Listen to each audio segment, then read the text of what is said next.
You're listening to WCOM LP 103.5 FM Carborough and Chapel Hill. It's a Tuesday, it's 5 o'clock, and that only means one thing. It's time for another round of Snarky Faith with your host, Stuart Deloney. This is a space where we irreverently wrestle through life, culture, and spirituality, all with our heads in the clouds, our tongues in our cheeks, our hearts in our sleeves, and our feet on the ground. At Snarky Faith, the questions or even the answers are never the point. It's all about the conversation. So here's your host, Stuart Deloney. Hello, this is Donald J. Trump, and I have some important advice. Really huge advice, okay? It's tremendous advice. You should turn off this show right now, okay? Like, immediately. Snarky Faith? Seriously? What the hell is that? Stuart whatever, Ben whatever, two losers with microphones, okay? Both of them total lightweights. They're just weak, okay? Pathetic, really. Believe me, I know, and they should be fired. Like, immediately. Do yourself a favor and stop listening right now. This is Donald J. Trump, and I do not endorse Snarky Faith. Well, good afternoon and welcome to another round of Snarky Faith Radio. I'm your host, Stuart Deloney, and joining me as always is my co-host, Ben Triplett, who I think has begun to get upset with me for the fact that I accepted sponsorship from Donald Trump. This is a bad idea, week 2. Well, I'm just worried. It's not sitting well. I'm kind of scared that there's going to be like a drone strike sent at us. Or simply just everybody just quit listening after they heard Don tell people to not listen to the show. And now we're just simply just talking in the same room. Because he has such a commanding presence. He does. Yeah. A very commander-in-chief-ish presence. When he speaks, people listen. It's true. I don't think us kissing up now is going to help. No. I think the damage is done. Okay. I don't know. When he speaks, people get dumber. So that lesson learned in radio is don't get sponsors that are going to totally rag on you and trash you. Mm-hmm. Like Donald did. So well played, Mr. Trump. Thanks a lot. 1. Snarky Faith 0. Yep. Maybe not 0. We've had a couple shows about him. So I don't know. But I think, Does this count as points? Maybe not. Well, just if we're in the mode of kissing his orange fanny right now, so it's 1-0. Yeah. Because what did he say? We're losers. We're losers. Okay. Yeah. Lightweights. Good call. Good call. Okay. Thank you. Good call, Don. Thank you, Mr. Trump. Or thank you, Mr. President. Whichever one. What a scary thing. I won't say. Okay. Okay. So we are back. And if we had our sarcasm button, that we're it's sarcasm. It's off of the sarcasm button shop, is what we'll say, right? I had to send it back. It's very specialized. There's only like one in the country, and it's in Albuquerque, New Mexico, and we own it. We do, but it's I have to just ship it, and I was shipping it ground, which was not the best idea. You should have shipped it by drone. That's true. So now my subpar impression will have sarcasm. To be. Yeah. Okay. So we will. That was good. No, that sounded like Kermit the Frog smoking. It's Kermit the Frog with I don't emphysema. know. I don't know what I'm saying now. Because it is. I think that one thing that if anyone's been listening to the show, and you can speak for yourself, but I will say I am not an impressionist. Mm-hmm. That's not one of my gifts. One of my 2 gifts that I have in life. I don't know. I don't know if it was because I was younger or because I actually was better at them, but especially our mutual friend who used to host this show would love to get me to do Bill Cosby impressions just to laugh at me. And he thought they were so bad, but I think there for a little bit, and I'm really naive, so I think it was like, do the Bill Cosby impression, but then I think eventually found out that he was actually laughing at me. Yeah. And not because they were good. That was my signal that I'm probably not that great at You mean our mutual friend that hosted this show with me probably 2 years ago, that in a conversation I had with him the other week was denying it in front of other people that he was actually on the show. Yeah. Well, it's on the internet, so the evidence is there. It is. So you're totally wrong, other hosted friend that we're not going to necessarily call out. But if you look back on our show, go to the archives. Yeah, go to the archives. He's on there for, I think he did like a 2-month stint. Yeah, he was on there for a while. Yeah, he chose some of the music. He did when we did when we did more music on the show. He would choose it. So it was interesting, good taste in music. Yeah. Yeah. He is a very interesting. But you know, the problem was ultimately, Ben, I just needed a yes man, so that's just why I picked you. Exactly. Because I just needed someone that would say yes. Agree. I don't know. Yeah, I fear you. So you kind of have like a Don presence to you that I'm just scared. I do. I'll have to start. I'll work on the comb over. I mean, the two times that I tried to bring a conflicting opinion, you ended up agreeing. So even when I try to push against you, I think in my subconscious, I'm just too scared to. Well, no, I think ultimately, if we're bringing back Bill Cosby, this is kind of like both of our opinions that we end up being a little bit more philosophical. It's kind of like trying to nail a Jell-O pudding pop to the wall. You know, it's kind of hard. Like I don't know, but I feel like within conversations, that was really bad. But chocolate Jell-O pudding. I need to get that and put that on our button board. It's really bad. But I love it. I see why he did that to you. So thanks, unnamed friend of ours. Wow, that's good stuff. No, but I think that like this is what makes it like. I think if you and I were to be debaters, I think we would be very frustrating to the other person because I would be a debater that would be like, yeah, actually, that's a really good point. Yeah, you know, or I'd be like, meh, like I don't know. I feel like a lot of times we're a little bit harder to nail down. So that's why when you've tried to create a rumble between both of us, I think it's kind of been like, yeah, I agree with that. Stop being so open-minded. Yeah. I know, because open-mindedness is the road to hell. According to some. You got to keep your mind nice and locked and keep it locked in, like Loctite, lock it up, and nice and little rigid boxes. Rudy, Theo. Can I just sprinkle Bill Cosby impression throughout? Please. Well, don't ever say the word Bill Cosby and sprinkle, because that makes me feel like there's something. Pepper. Do I need to check my coffee? And as I and so I don't know. Peppered throughout. Actually, I think I only have like one or two more lines that will work. That's the extent of my Bill Cosby impression. Yes, but that puts you at an all-time. You are the greater, and I am the less. I don't do impressions. Like when I try to tell stuff like to my family, they sometimes laugh at me because I just can't do it. I'll just say it in my normal voice because I don't even give up. It was like the guy was like saying this, and they're like, it would have been funnier if you tried. I was like, it would have been funnier, but not in the right way. Just make an attempt. Yeah. Even. No, I just quit. I quit ahead. But, okay, so yes, we have a radio show here, and we're supposed to be talking about snarky faith issues. So this week, that was the worst transition ever, but I'll just segue. It is. I'll just live with it. Really just because I don't think the coffee's humming yet. And no, but there was a article by Christopher Kavanaugh that actually I run pub-theology groups here in the Chapel Hill and Carborough area, and one of our cool new members, Paul, had sent me this article after a conversation we'd had in the pub, and it's called "Religion Without Belief" by Christopher Kavanaugh. And what really they're posing into this, and I think that Kavanaugh is taking a certain, I guess really what he's doing, he's just like unboxing stuff. And what I was hoping in this is that we kind of box it back up a little bit. Like, you know, he's kind of like thrown everything out. And because really, like, I think one of the arguments, not arguments, but one of the ideas that he's trying to wrestle out within this is religion defined more by practice or by belief? Mm-hmm. And what he does, I think in the course of this, which makes it really interesting because I think he's kind of mixing the idea of anthropology, sociology, and psychology together. And one thing, like Ben, like when we first met, like you began to talk about the book. What is it, like the history of world religions? What was that one? Yeah. Okay. The invention of world religions. Invention. Okay. Tomoko Masuzawa.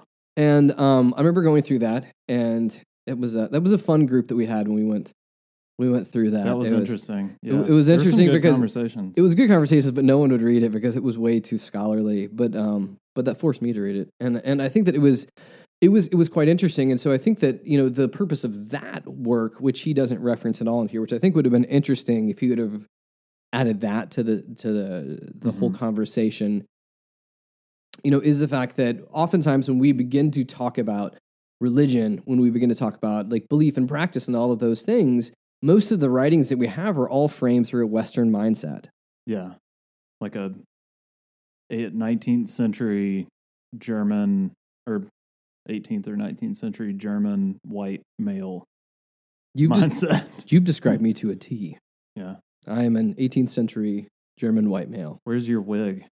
It's in the wig shop. In the wig shop? Yeah. Which is next to the snarky button. Bust that bad boy out. Yeah, I know. Is it powdered? It is oh gosh. Is there any other way to do wigs besides true. powdered wigs? Yeah. I mean, otherwise it'd be embarrassing. So we're definitely going to have a show where we wear powdered wigs.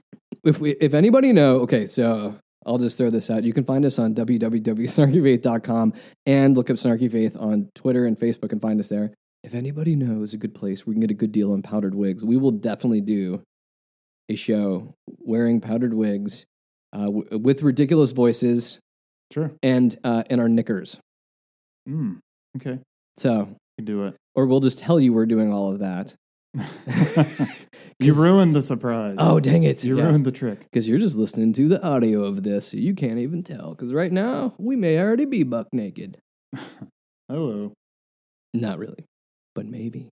But definitely thinking through this article, and this is not necessarily a critique, but just an acknowledgement of perspective that it's very much from a Western lens. Yeah.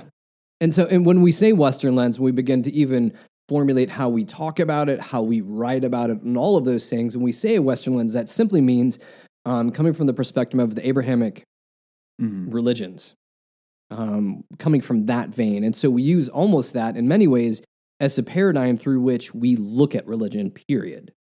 And I would kind of like stack on top of that because, I mean, our heritage is Abrahamic religions for the most part, but also the German or not just German, but the Enlightenment mind, the modern mind. So it's a very scientific kind of peeling back the layers of the onion to find kind of pieces that like essential pieces of things, but then wanting to group things together under like labels and categories and things like that. So, well, and when you're doing labels and categories, what you're doing is you're drawing hard lines between things. Yeah. Like for classification, like if you do this, it's this. If you do this, it's this. And that's how if you really just begin to even think about how we've labeled out, just go ahead and do it. Go Google denominations. And you can see the different denominations, and you'll say, this is what this one believes, and this is what this one practices, and this is what this one believes and practices. And so those are like the lines that somehow divide these different ones, which is really funny. If you begin to actually lay them all out, you're going to find a bunch that are actually quite similar that would tell you that they're not quite similar because they are very original.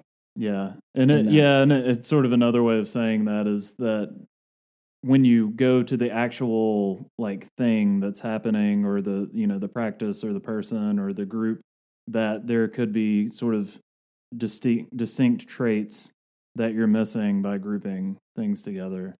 I feel so bad. I'm sorry that I always bring like qualifications to whatever we read and try to like trace historical perspectives. I'm not trying to like write off everything. No, it's okay because you're the only one that is qualified. I don't know if I'm qualified. To speak here, you have lots of qualifications.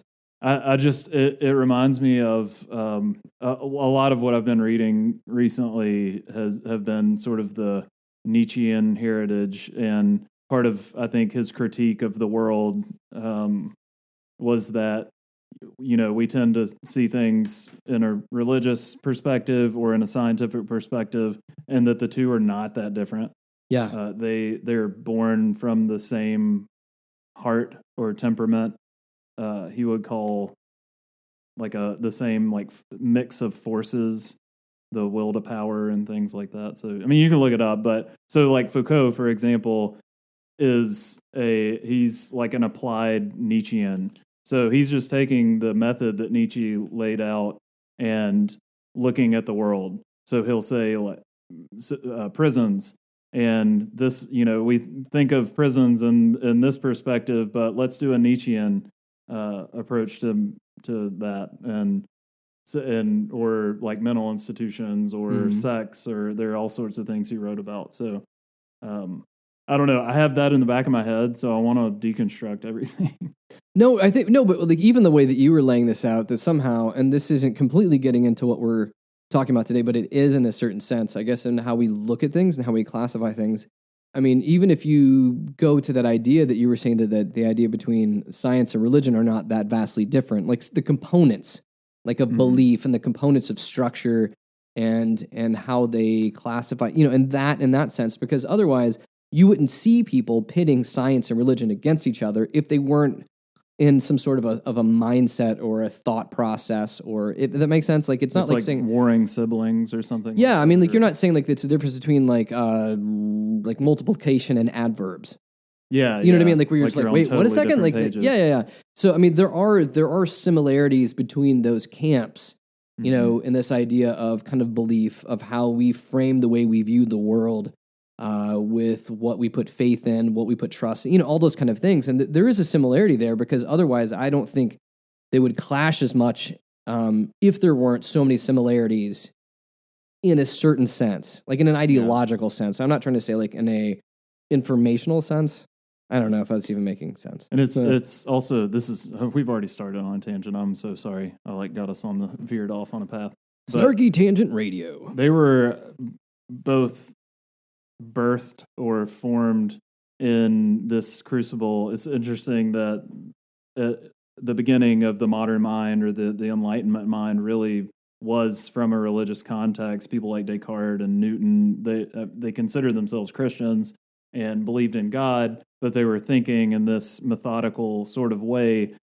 But you then have other people added to the mix that turn the Enlightenment mind into, because what you're trying to do is, especially people like David Hume, it's trying to not make any sort of statements based on anything other than my experience.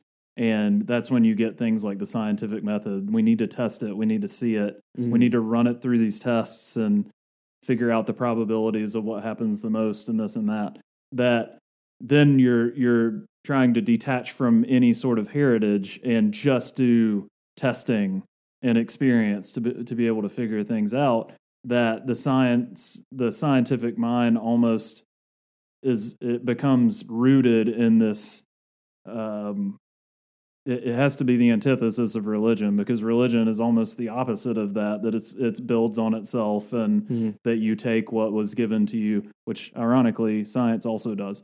So then they sort of split ways, but they're split from this common birth, and they're strangely tied together in this, and then religion wants to hate science because science hates it. And I've now personified science and religion. They have feelings. There. Yes, one likes to sip wine at the bar while the other one would drink a beer. Yes. I don't know which one is which.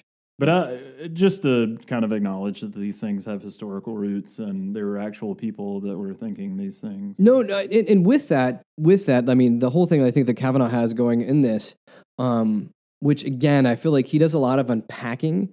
I don't think he does a whole lot of sorting, but some of the unpacking is really interesting. Yeah, it's very interesting.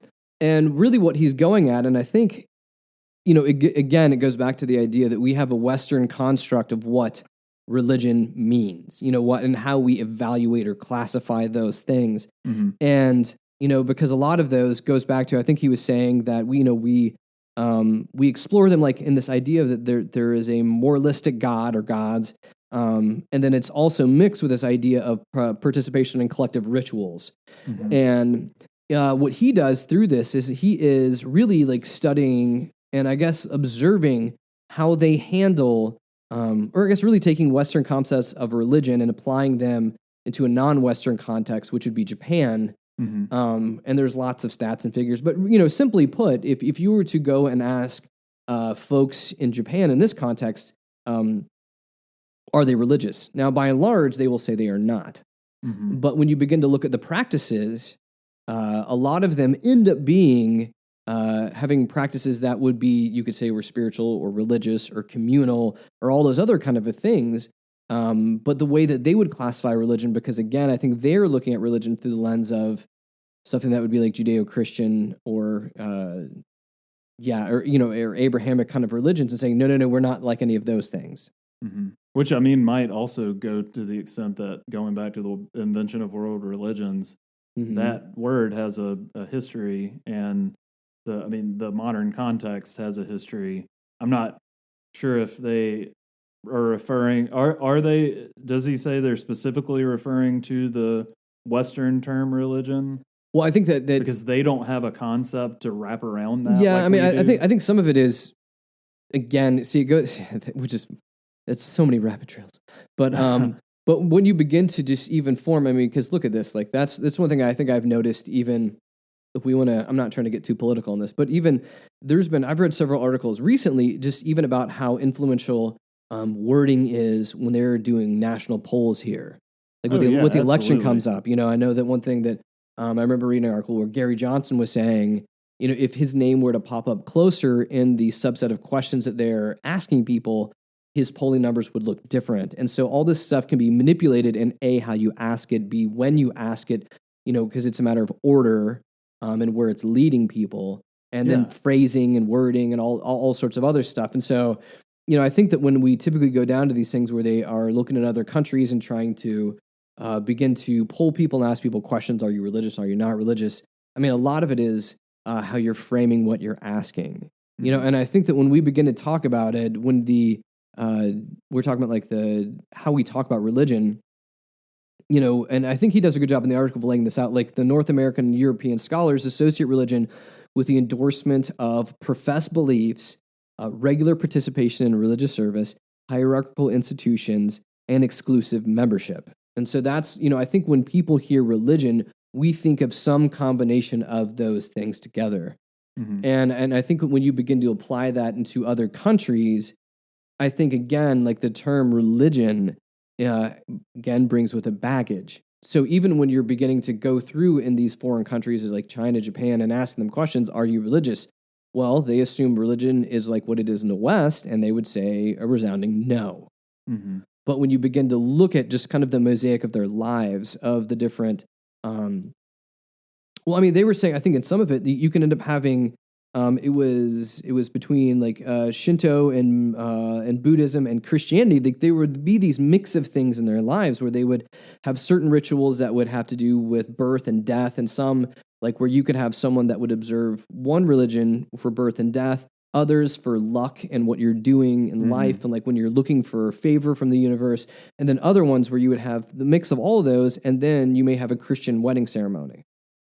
And so they were layering these together in part of this. And I think it's a little bit different than when you would say, and so I don't know if, well, again, that's not the point of his article, but it made me think of like Hinduism, you know, where it's just they're kind of the and then of religions. You know what I mean? Like, so it's like we have these, oh, yours, oh, we can add that, we can add that, we can add that. And I don't think it's as, the way when he's talking about Japan, it's as open sourced as you would say, like Hinduism is, to where it's just kind of like, sure, like we've got more room on the bus, just join in, you know, your gods, bring those gods in here too. Which I think, again, is also a difference in perspective, because like in the invention of world religions, one of the points that the author makes is that Hinduism is a term invented by, you know, Orientalism, or I know that's offensive now, but that's what they called it when religion and was a scholarly pursuit. I mean, it still is, but kind of when that was invented, that,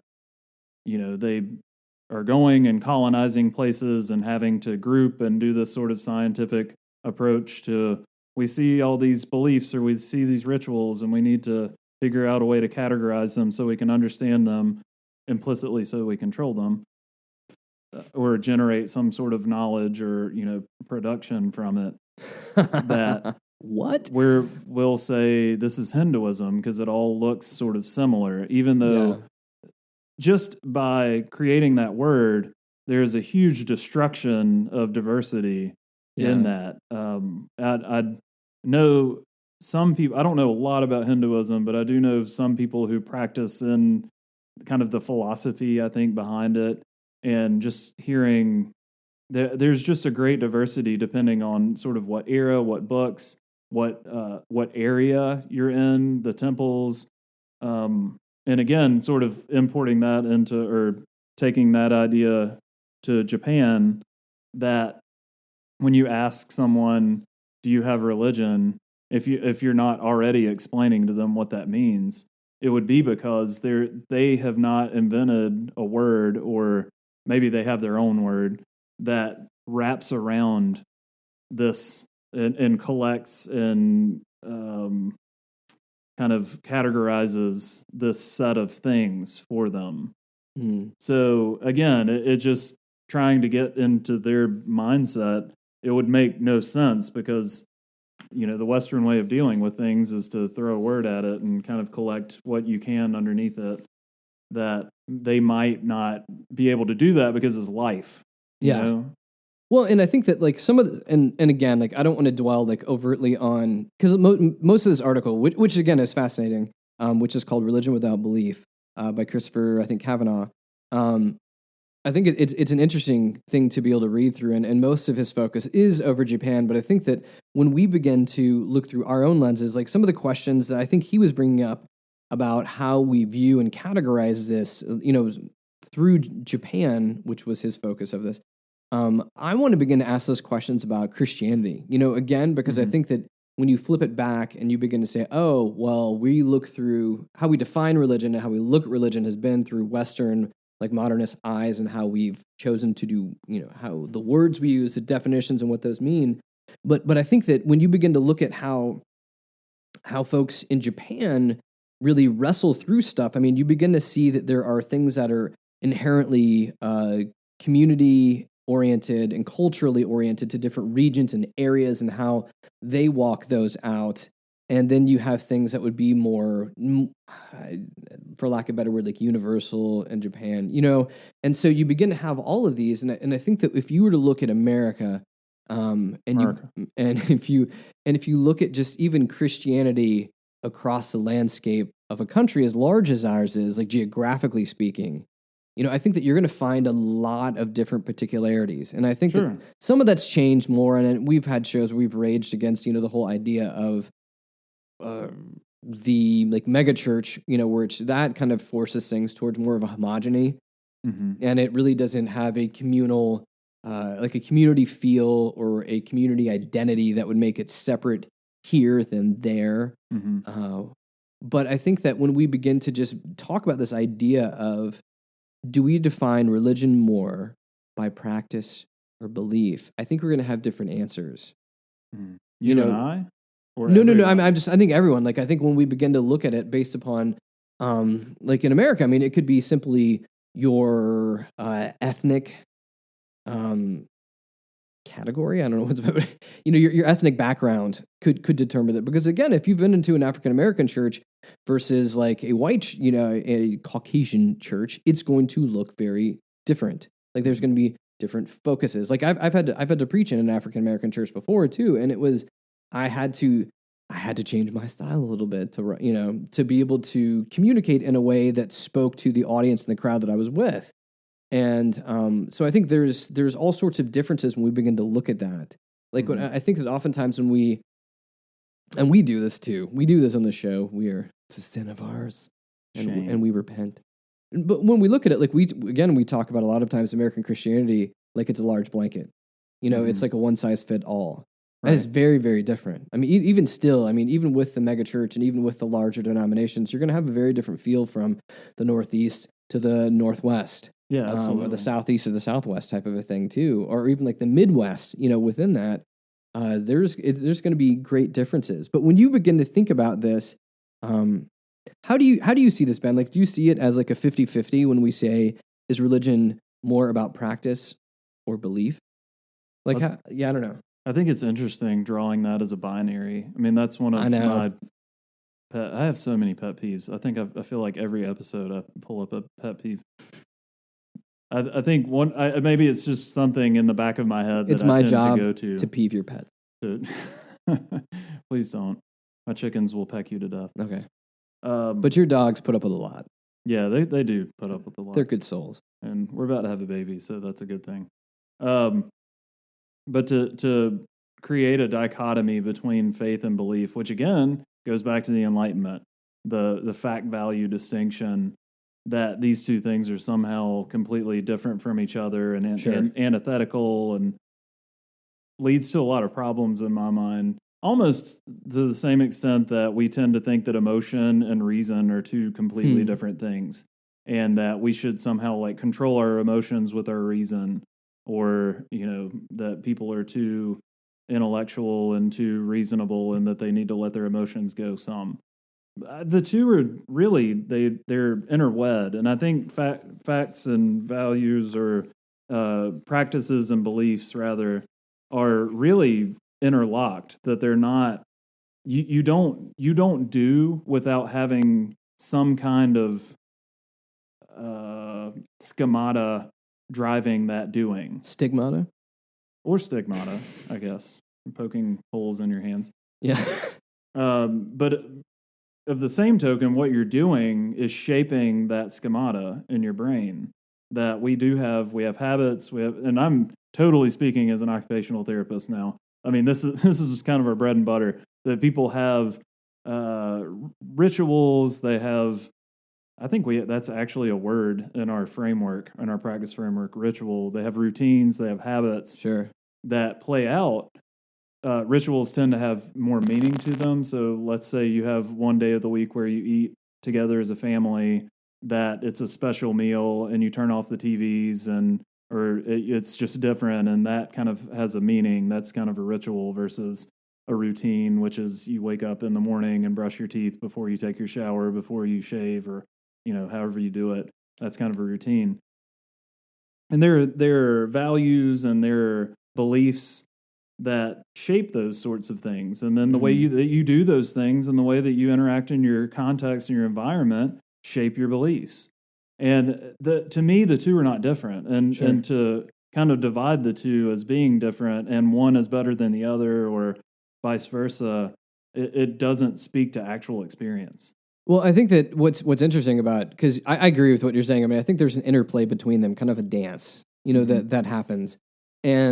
But I loved how you were talking about, the idea of like ritual, versus routine, to where there can be a lot more inherent meaning, like to have a family dinner, to sit down.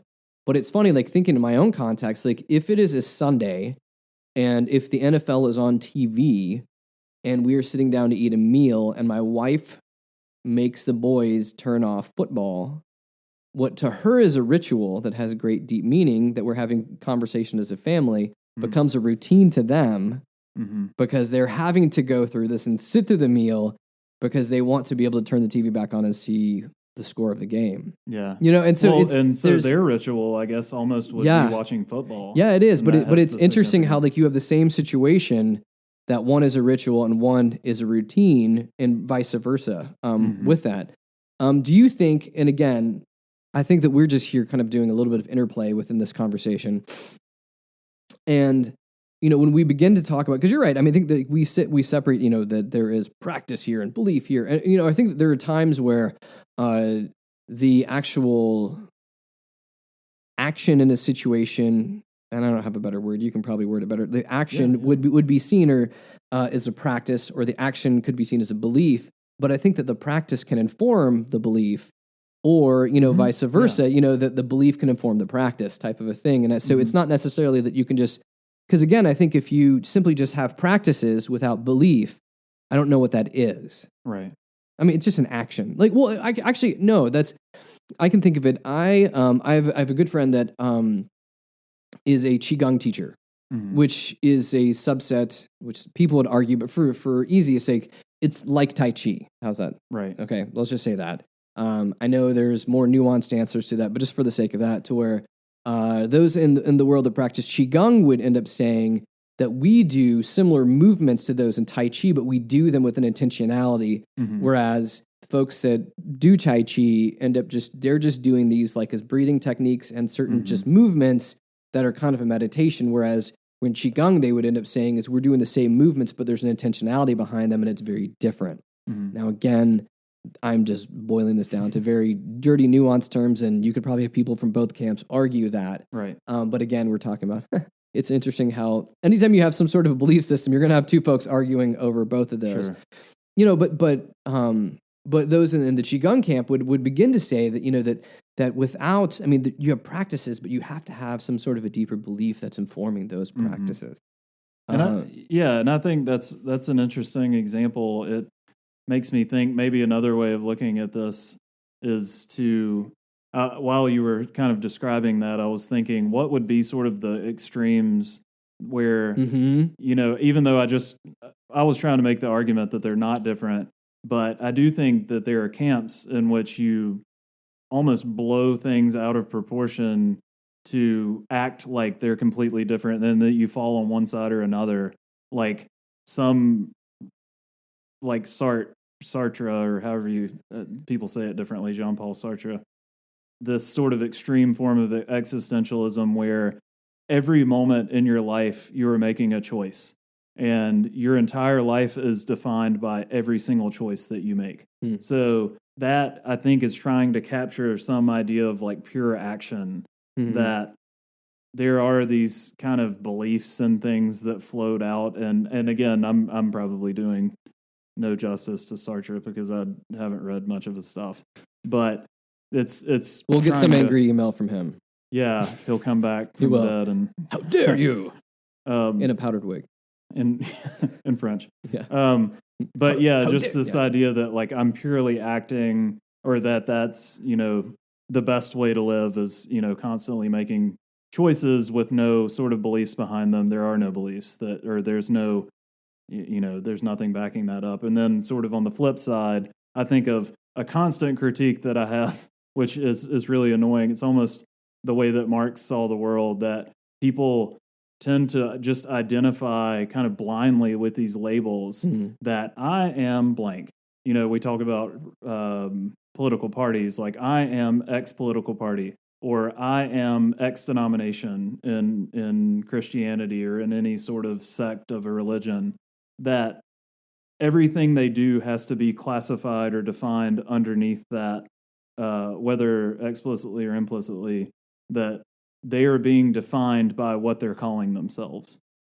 So those being kind of the extreme forms, and then maybe there's like a spectrum of, you were talking about, it is really interesting, the more classified our world becomes, categorized our world becomes, you do have these kind of Eastern religion or Eastern religious thoughts being brought over by masters into the United States, or like people will go and learn something and come back and they're like, well, this is how I found, I want the philosophy without the religion, so I have this set of beliefs, or, we're going to do, like you were saying, we're going to do the movements, but there's not necessarily, because, the idea that there's an energy around us is kind of silly. So we're going to do the movements because it gives us, good balance and equilibrium, and it's good exercise, and it de-stresses me. And you're thinking that's your perspective on it. Whereas other people are like, well, of course there's energy in everything.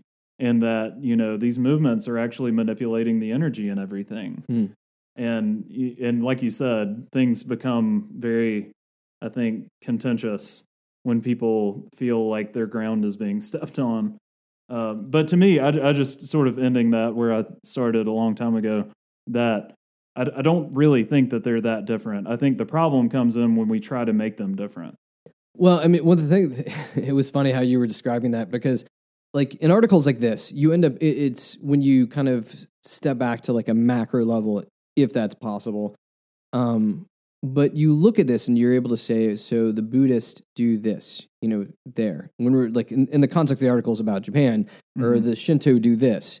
But they have used these two things, part of like the cultural identity within communities in Japan.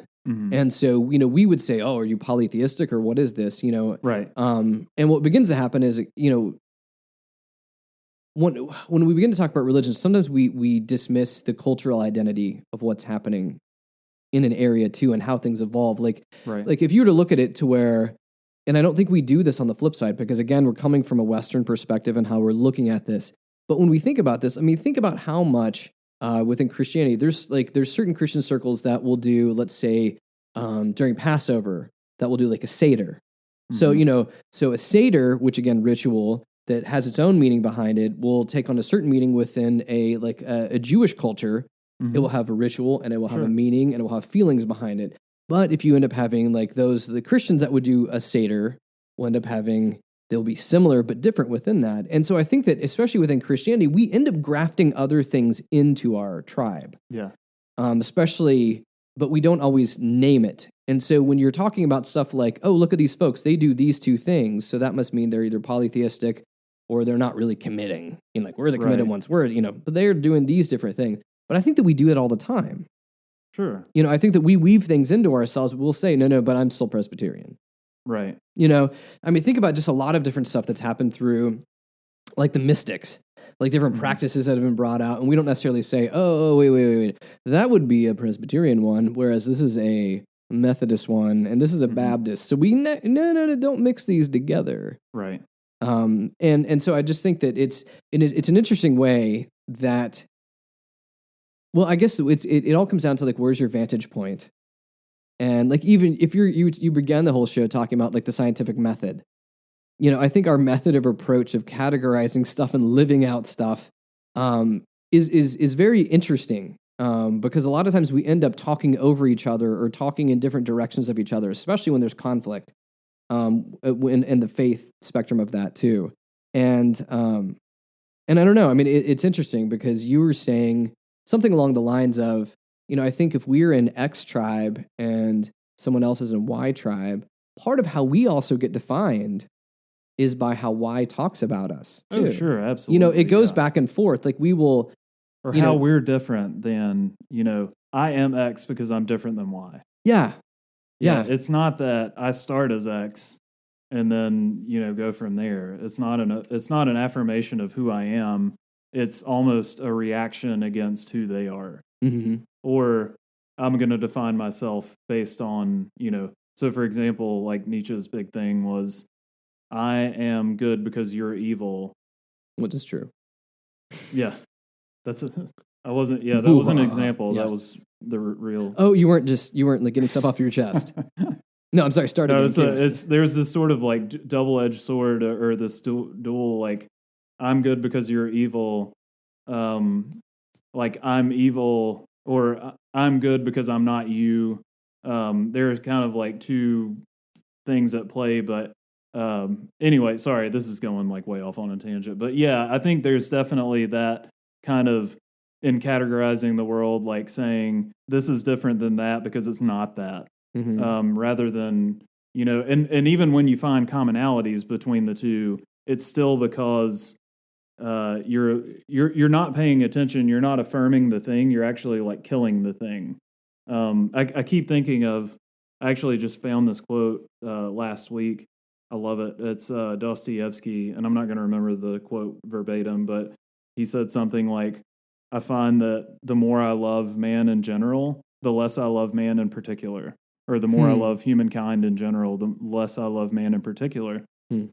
And I think he said that almost as a confession, or it's almost, he's sad about that the more, because at that point, you know, the human sciences were becoming, it was a huge thing. And I think that's what he was railing against, that when we get into this kind of scientific like grouping of people and thinking in these umbrella terms and wrapping words around things, that we're killing the individual, we're killing the kind of minute, diverse one. And that's what if you've ever read Dostoevsky, I would love to do him as a snarky saint, by the way. If you look at Dostoevsky's body of work, so much of it is wrapped up in the person, and he is like the master of being able to feel everything that his character is feeling. And they're very different. You know, the brothers Karamazov, you've got 4 different people that almost have completely different perspectives on a situation. And I think he loved that because he loved people in particular and not kind of in general. And when you get in, tangent, when you get into this sort of trying to be able to group things by saying this is X because it's not Y, you're destroying that particularity. You're not affirming it at all. So would it be safe to say that there is I feel like there's always a time and place for categorizing and naming things. But I think when the Garden of Eden. True. But when it comes to, especially when we begin to talk about religion, I think when it becomes to something that begins to separate us as human to human, it can become very dangerous in how we do that. And and insidious. Yeah. I think so much. I mean, because it becomes, we go back to that idea of tribalism, to where you're in this tribe, and if you are not in this tribe, you somehow are our enemy or our Right. other. And you may be an overt enemy, or it may be something that's more subtle. Right. Like, And- I'm not even going to try to understand your perspective. Sure, just because you are in whatever camp you are in with that. So then, to answer the whole question, I think that we started out talking about, is religion defined more by practice or belief? And the answer is yes. Yeah. I mean, is that kind of, I think there are dangers on both sides and there are joys on both sides. mm-hmm. And I think that when we begin to walk through it, I mean, I think that there's an interplay between those two, that if it becomes that we are only about practice or we are only about belief, neither of them. Well, the funny thing is, and I don't know if this is fair enough to say, so if you were able to do this, and again, we're just talking ideologically, like if you were able to strictly separate practice and put it in one corner and belief and put it in one corner, I think they would cease to be practice and belief. Yeah, absolutely. Is that fair? Yeah, I just don't.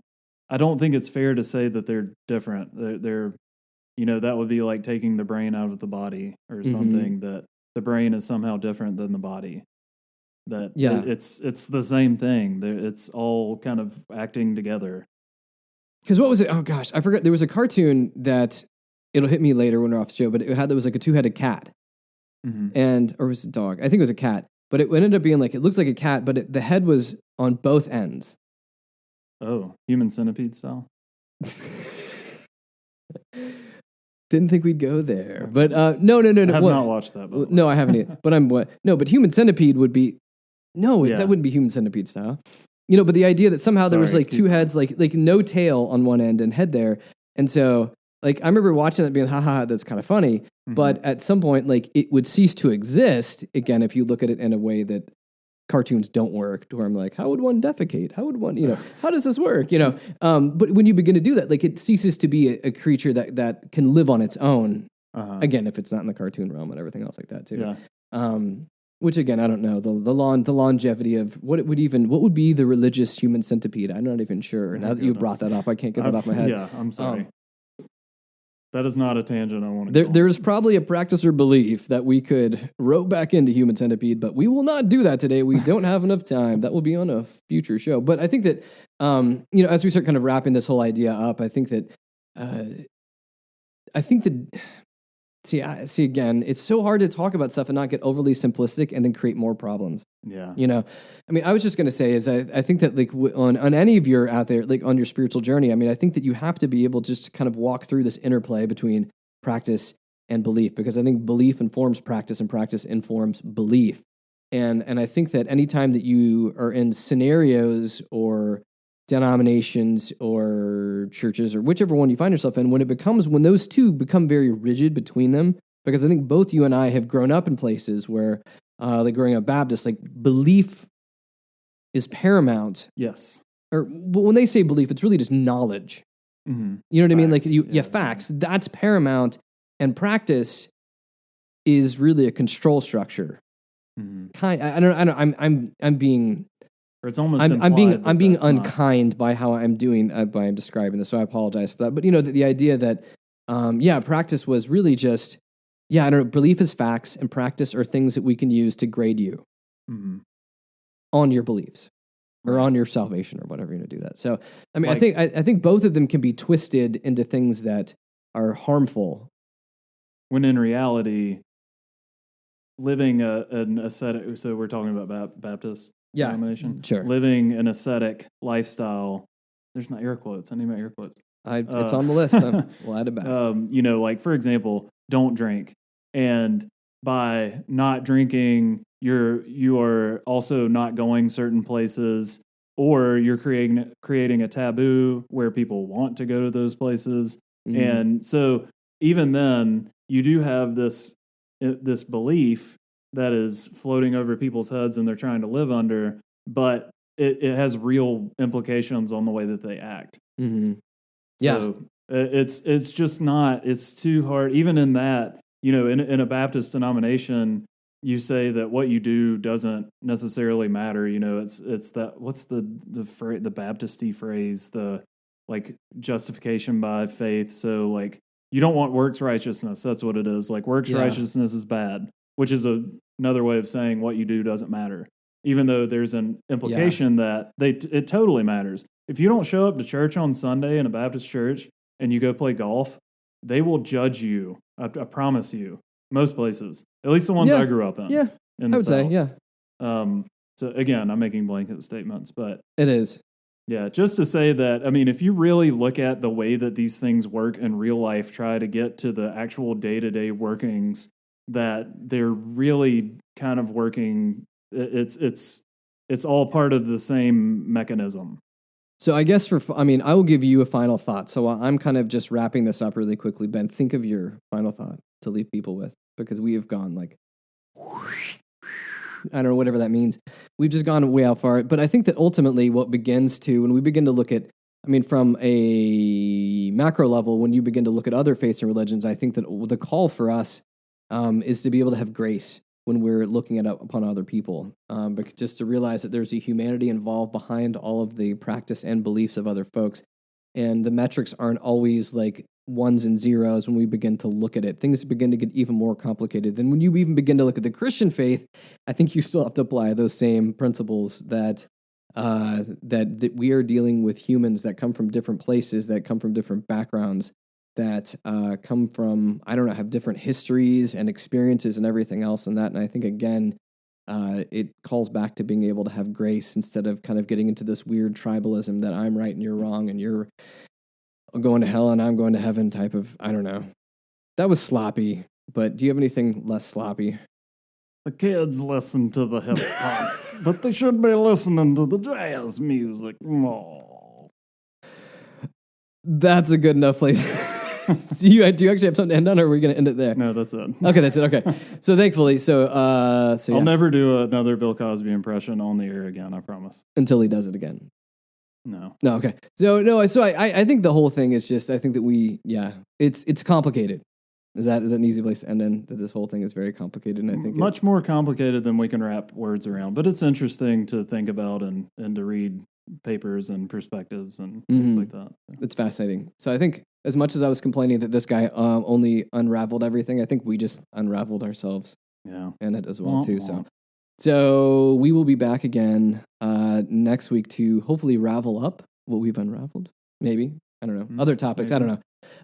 So as we get to the end of this broadcast, just a reminder that you can catch us on podcast at www.snarkyfaith.com. We're on Facebook. We're on Twitter. If you have questions, email us at questions@snarkyfaith.com.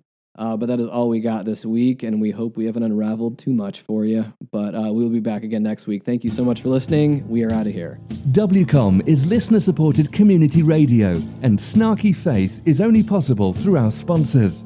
Aqueduct Conference Centre was established in 1978 as a peaceful destination for small group meetings, special events, conferences, retreats, and weddings.